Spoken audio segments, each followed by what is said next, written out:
안녕하세요. 잇 바이블입니다. 우리 함께 나눌 주님 말씀은 창세기 25장 1절에서 11절까지의 말씀입니다. 함께 말씀을 읽겠습니다. 아브라함이 다시 아내를 맞아들였는데 그의 이름은 그두라이다. 그와 아브라함 사이에서 시므란과 욕산과 무단과 미디안과 이스박과 수아가 태어났다. 욕산은 스바와 드단을 낳았다. 드단의 자손에게서 아수르 사람과 르두시 사람과 르움미 사람이 갈라져 나왔다. 미디안의 아들은 에바와 에벨과 한옥과 아비다와 엘다아인데 이들은 모두 그두라의 자손이다.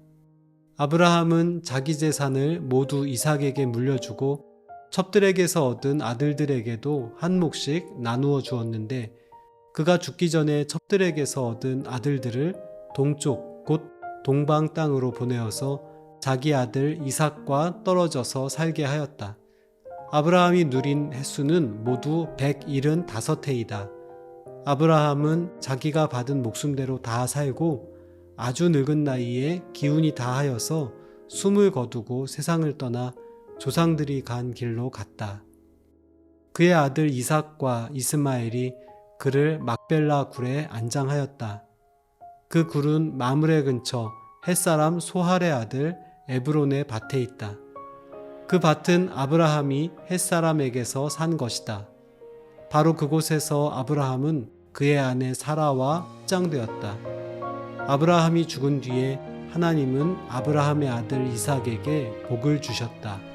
그때의 이삭은 브엘라 헤로이 근처에서 살고 있었다. 믿음의 조상 아브라함의 생애가 조용히 막을 내립니다. 그는 75세에 하나님을 만나 믿음의 삶으로 부름받았고 이후 100년간 하나님과 동행하며 살았습니다. 물론 우리가 묵상한 바와 같이 믿음의 길에서 벗어나거나 미성숙한 모습을 보일 때도 많이 있었습니다. 지역의 권력자 앞에서 아내를 동생으로 속여 내어주거나 약속한 아들의 출산이 늦어졌을 때 인간적인 해법을 찾는 모습, 또는 하나님께 무감각한 채로 세월을 보낸 일들이 떠오릅니다. 그럼에도 불구하고 하나님은 믿음으로 주님께 반응하여 출발한 생애의 여정을 통해 아브라함과 함께 하셨고 그가 진정한 믿음의 사람으로 설 때까지 기다리며 약속하시고 그 약속을 지키셨습니다. 본문은 아브라함의 생의 마지막 순간과 사망 직후의 순간을 짧게 소개합니다. 먼저 그의 생전 마지막 장면입니다. 아브라함은 사라가 사망한 뒤 그두라라는 여인과 재혼하였고 그를 통해 시므란, 욕산, 무단, 미디안, 이스박, 수아를 낳았습니다. 이 중 욕산은 스바와 드단을 낳았으며 드단의 후예 중에서는 아수르, 르두시, 르움미 사람이 나왔습니다. 미디안 계열에서는 에바, 에벨, 한욱, 아비다, 엘디아가 태어났습니다. 늦은 시점이었지만 여러 아들들이 태어났다는 사실은 아브라함이 이들을 통해 큰 가문을 일으킬 수 있는 마지막 기회였다고도 볼 수 있습니다. 그러나 그는 이들을 가나안에 남겨두지 않고 일정한 재산을 주어 동방으로 떠나보냅니다. 그 결과 이 땅 가나안에는 오직 이삭 한 사람만이 외롭게 남습니다. 큰 민족을 이루겠다는 하나님의 약속을 이루기 위해 좀 더 쉬운 길이 있는데 왜 굳이 이런 선택을 한 것일까요? 21장에서 큰아들인 이스마엘을 떠나보낸 것과 같은 이유였을 것입니다. 하나님이 아브라함을 통해 세우실 믿음의 민족은 다른 누구도 아닌 이삭을 통할 것이라고 약속하셨기 때문입니다. 어딘지 유약해 보이지만 형제들의 도움을 기대할 수도 없지만 부모로서 더 이상 지켜줄 수도 없는 상황이지만 하나님이 이 아들을 복의 씨앗으로 삼겠다고 약속하셨으니 그 약속을 믿고 다른 아이들을 떠나보내는 결정을 내리는 것입니다.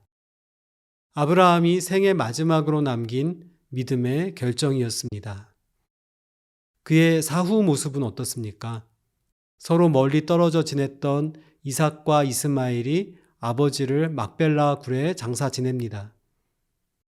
이 장지는 23장에서 묵상한 것과 같이 아브라함이 헤브론 마므레에서 햇사람 에브론에게 은 400세겔을 주고 산 땅입니다.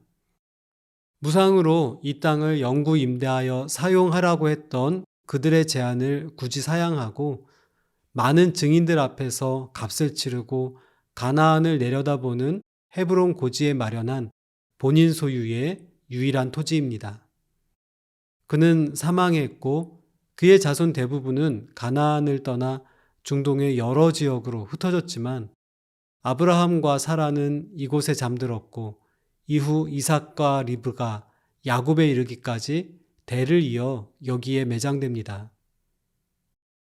작은 흔적이었지만 이 땅이 이삭과 야곱, 요셉과 모세를 거쳐 이스라엘 민족이 가나안 전 지역을 차지하고 하나님의 복을 누리고 전할 기반으로 삼을 근간을 이룹니다. 오늘 내가 남긴 믿음의 결단과 열매가 뒤따르는 누군가에게 중요한 이정표가 될 수 있습니다. 나는 오늘 믿음으로 어떤 결정을 하고 또 어떤 순종을 하고 있습니까? 이제 이삭은 정말 혼자가 되었습니다. 부모님을 떠나보냈고 함께할 형제도 없습니다. 아브라함의 사망이 기술된 25장과 그가 결혼한 24장은 시간적으로 도치된 것이라고 보는 견해들이 있는데요. 그렇다면 배우자도 없이 말 그대로 혼자인 상태로 얼마간의 시간을 보내고 있었던 것입니다. 그는 헷 족속이 번성했던 헤브론에서 떠나 남쪽의 브엘라 헤로이에 거주하고 있었습니다. 물론 이곳도 블레셋 계통의 세력이 건재한 곳이었습니다.